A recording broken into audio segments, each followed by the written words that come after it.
Hello বন্ধুরা, ইন্দ্রানিস কিচেনে তোমাদের সবাইকে স্বাগত জানিয়ে আমি ইন্দ্রানি। আজকে আমার রেসিপি বেকড ফুলকপি। ফুলকপি তো শীতকালে তোমরা সবাই খাও। আজকে আমি একটু অন্যরকমভাবে ফুলকপিটা রান্না করলাম। রেসিপিটা ভালো লাগলে লাইক করো, শেয়ার করো, সাবস্ক্রাইব করে পাশে থাকা বেল বাটনটা প্রেস করে দিও। তো চলো কিভাবে রেসিপিটা করলাম তোমাদের সাথে শেয়ার করি। Let's go. এই বেকড ফুলকপি করার জন্য দেখো আমি একটা মাঝারি মাপের ফুলকপি নিয়েছি।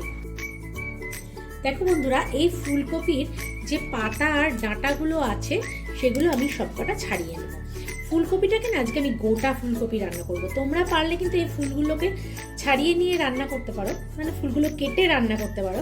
ফুলগুলো কিন্তু কাটলে একটু বড় বড় করে রাখবে। আমি আজকে এটা গোটা রাখবো। দেখো বন্ধুরা, আমি এখানে একটা স্টিলের ডেচকি নিয়ে নিয়েছি। এর মধ্যে আমি জল নিয়েছি। জলটাকে বেশ গরম করব। আর এর মধ্যে আমার কাছে আছে এলাচ, 3টে এলাচ আর একটা দারচিনির একটা স্টিক আমি এর মধ্যে দিয়ে দিলাম। আর আমি এই গরম জলের মধ্যে পরিমাণ মতো নুন দিয়ে দেব। দেখো আমি কফিটাকে পুরো ধুয়ে পরিষ্কার করে নিয়ে এসেছি। এবার কফিটা আমি এই গরম জলের মধ্যে ভাপানোর জন্য বসিয়ে দেব। জলটা কিন্তু খুব গরম থাকবে, তাই সাবধানে কফিটা বসাবে।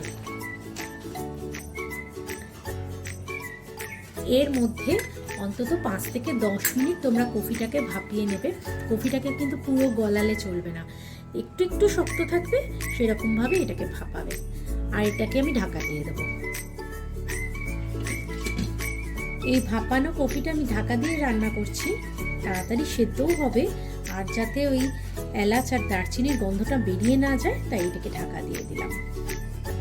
ফিরে আসছি 10 মিনিট বাদে। আমাদের ফুলকপিটা সেদ্ধ হচ্ছে, ততক্ষণ চলো আমরা সস রেডি করে নিই। আমি এখানে হোয়াইট সস রেডি করব। দেখো আমি একটা কড়াই নিয়ে নিয়েছি। তার মধ্যে আমি 1/2 কাপ পরিমাণ মতো দুধ দিয়ে দেব। আর এর মধ্যে আমি 2 চামচ মতো ময়দা দিয়ে দেব। আচ্ছা, ময়দা দিয়ে এটাকে অনবরত নাড়তে থাকবে, না হলে এগুলো ডেলা পাকিয়ে যেতে পারে।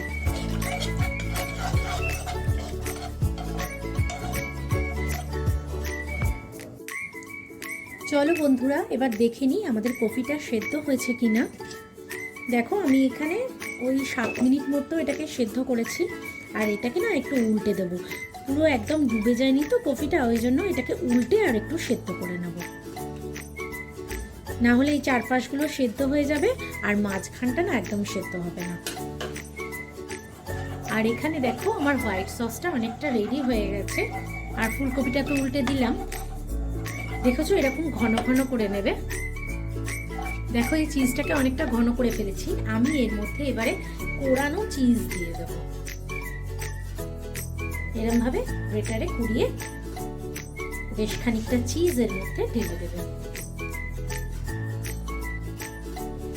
তারপর দেখো এই চিজটাকে মিলিয়ে ফেলবে। আর হ্যাঁ, একটা কথা বলে রাখি, এই চিজটা দেওয়ার সময় না আমি গ্যাসটা অফ করে রেখেছিলাম। না হলে যে এই ময়দা দিয়ে আর দুধ দিয়ে যে সসটা তৈরি করলাম না, ওটা একদম আটার মতো হয়ে যাবে। দেখো আমাদের এটা একদম রেডি হয়ে গেছে। এই হোয়াইট সসটার মধ্যে আমি এর মধ্যে গোলমরিচের গুঁড়ো মিশিয়ে দেবো। তারপর আবার এটাকে ভালো করে নেড়ে নেবে। এই পর্যায়ে না গ্যাসটাকে অফ করে দেবে। এর মধ্যে আমি একটু নুন দিয়ে দিলাম আর একটু চিনি দিয়ে দেবো। নুন আর চিনিটাকে ভালো করে মিশিয়ে নেবে। একটু টেস্ট করে দেখে নেবে যে এই হোয়াইট সসের টেস্টটা কেমন হয়েছে। সেই পরিমাণ মতো নুন চিনি অ্যাড করে দেবে। এই পর্যায়ে আমি গ্যাসটাকে আবার অন করে দেবো, দিয়ে এটাকে একটুখানি গরম করে মিক্সড করে দেবো। নুন চিনিগুলো তাহলে একটু ভালো করে এটার মধ্যে মিক্সড হয়ে যাবে। আমার রেসিপিটা তোমাদের কেমন লাগলো বন্ধুরা, কমেন্ট করে জানাবে। ভালো লাগলে লাইক করবে, শেয়ার করবে, সাবস্ক্রাইব করে পাশে থাকা বেল বাটনটা প্রেস করে দেবে। দেখেছো এটাকে হালকা গরম করে নিয়েছি, একটু একটু ধোঁয়া উঠছে। এখন আমি অফ করে দেবো, না হলে এটা আবার জমে যেতে পারে। এবারে চলো দেখি আমাদের ফুলকপিটা কেমন অবস্থায় আছে। চলো দেখে নেওয়া যাক ফুলকপিটা সেদ্ধ হয়েছে কিনা। আবার তো এটাকে উল্টে দিয়েছিলাম।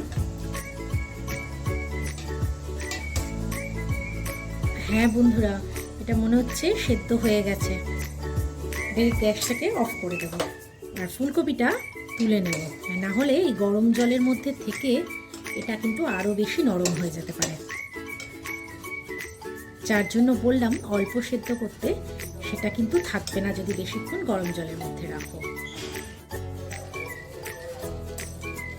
এটাকে তুলে নিয়ে আমি একটা অন্য পাত্রের মধ্যে রাখছি।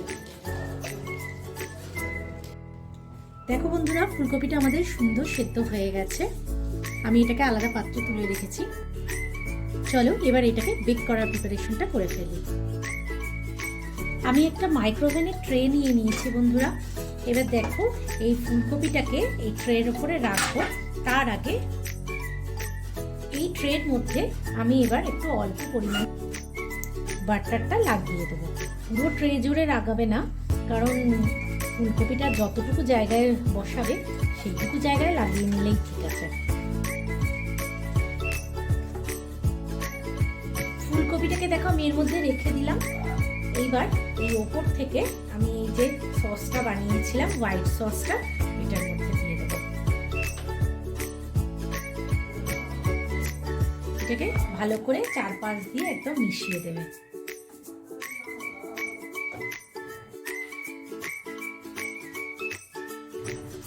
দেখেছো, চারপাশ দিয়ে ঘুরিয়ে ঘুরিয়ে এইভাবে সসটাকে ভালো করে মিশিয়ে দেবে।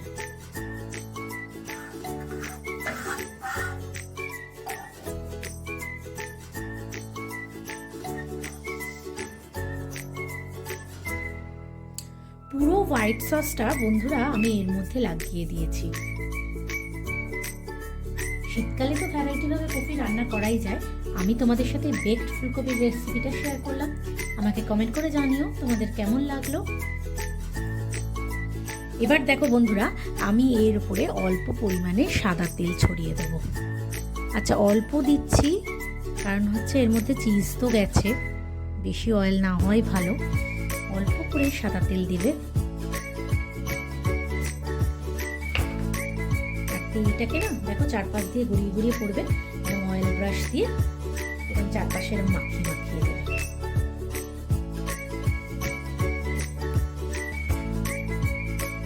আচ্ছা, আমি কিন্তু এখানে পরে নুন মিষ্টি কিচ্ছু দিচ্ছি না। আগে কিন্তু নুন দিয়ে কফিটা সিদ্ধ করে নিয়েছি, আর হোয়াইট সস দেওয়ার সময় কিন্তু নুন মিষ্টি দিয়ে নিয়েছি। আর বলেছিলাম নুন মিষ্টিটা দেখে নেবে, তাহলে কফিটাতে যখন হোয়াইট সসটা মাখাবে তখন একদম সুন্দর হবে আর কিচ্ছু দিতে লাগবে না। এবার আমি এর উপরে একটা চিজ দিয়ে দেবো। তো চলো এটাকে বেক করি। মাইক্রোওভেনের পাওয়ার লেভেলটাকে পুরো হাইতে রাখবো আর টাইম দিয়ে দেবো হচ্ছে 15 মিনিটস। 15 মিনিটস টাইম দিয়ে দিয়েছি। এবার এটাকে বেক করে নেব।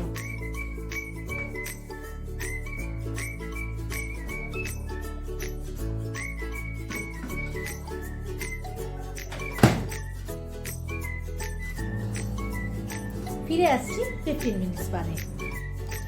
15 মিনিটস হয়ে গেছে বন্ধুরা, আমি এটাকে অফ করে দিয়েছি। এবার খুলে দেখি এটা কেমন হয়েছে।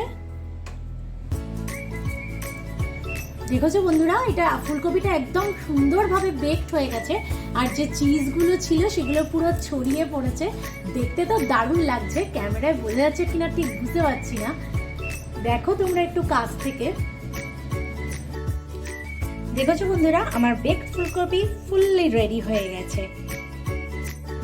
রেসিপিটা ভালো লাগলে লাইক করো, শেয়ার করো, সাবস্ক্রাইব করে পাশে থাকা বেল বাটনটা প্রেস করে দিও। ফিরে আসছি আবার একটা নেক্সট ভিডিও নিয়ে। বাই।